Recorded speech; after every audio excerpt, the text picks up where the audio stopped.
Seringkali misionari Kristian menuduh Al-Quran menceplak Bible.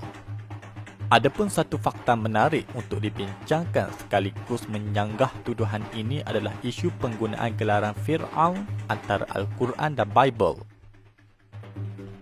Fir'aun adalah satu gelaran raja yang memerintah Mesir pada suatu ketika dahulu.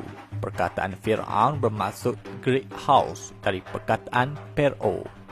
Perkataan Fir'aun juga terdapat di dalam kitab suci agama seperti Yahudi, Kristian dan Islam. Berdasarkan dari perkataan ini juga terdapat suatu perkara yang menarik untuk dibincangkan yang mana ia juga membuktikan bahawa Al-Quran ini adalah benar-benar mukjizat yang datang daripada Allah. Jika merujuk di dalam Al-Quran, Allah menyebut mengenai Fir'aun hanya berkaitan dengan Nabi Musa sahaja.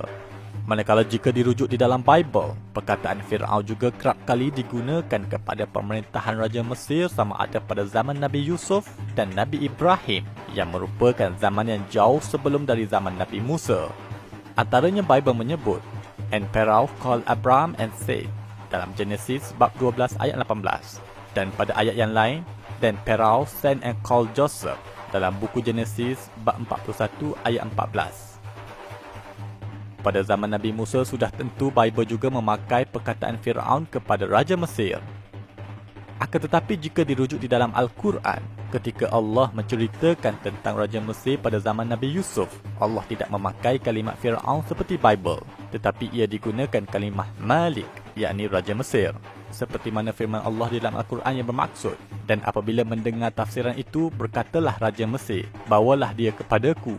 Maka tatkala utusan raja datang kepada Yusuf menjemputnya menghadap raja." Surah Yusuf ayat 50.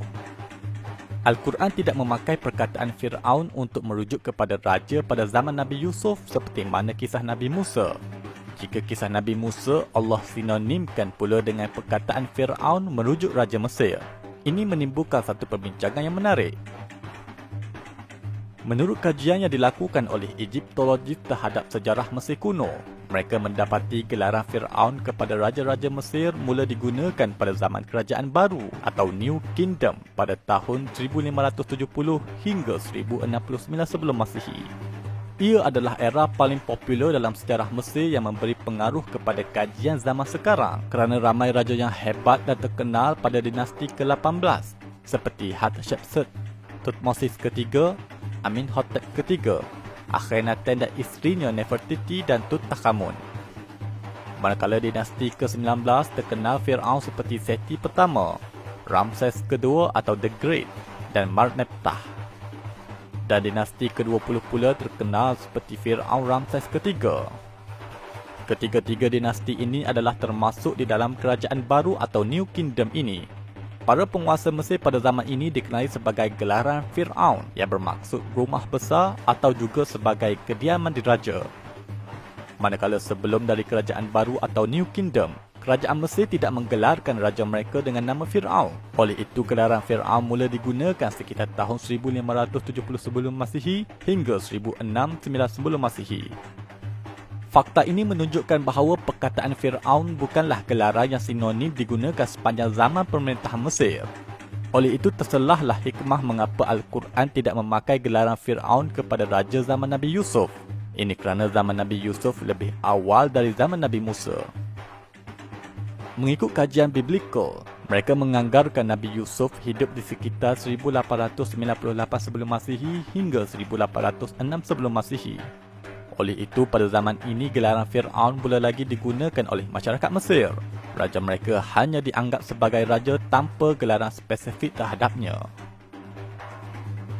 Berkenaan dengan tahun kehidupan Musa pula banyak diperselisihkan. Mengikut catatan Rabai Yahudi seperti Seder Olam Rabbah, mereka mengatakan Nabi Musa hidup sekitar 1391 hingga 1271 sebelum Masihi.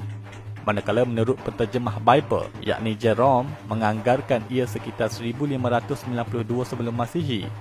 Manakala James Asher pula mengatakan sekitar 1571 sebelum Masihi. Walau bagaimanapun, mereka sepakat bahawa pada zaman Nabi Musa, Raja Mesir sudah menggunakan gelaran Fir'aun. Ini kerana Nabi Musa lahir di dalam zaman Kerajaan Baru atau New Kingdom. Sekali lagi, hal ini menjawab dakwaan yang mengatakan Al-Quran menceplak Bible. Jika Al-Quran ini dicipta dari Bible, sudah tentu kesalahan sejarah ini juga akan terpalit sama terkandung di dalam Al-Quran. Ini menunjukkan bahawa Al-Quran terjaga keasliannya yang diturunkan oleh Allah.